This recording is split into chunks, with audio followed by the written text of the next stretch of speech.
One of my favorite things to do inside Classkick is to see my students work in real time.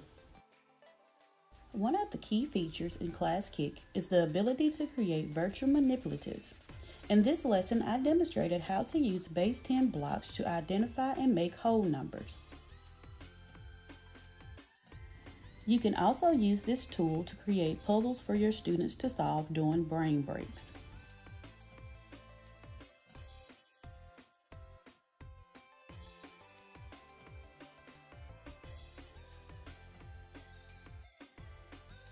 Okay, let's make the number 104.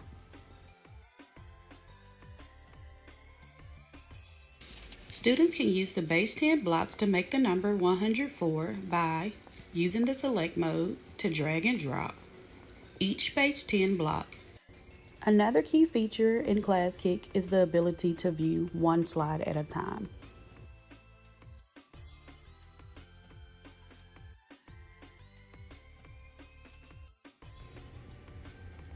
I can select the slide that I want and give each student feedback.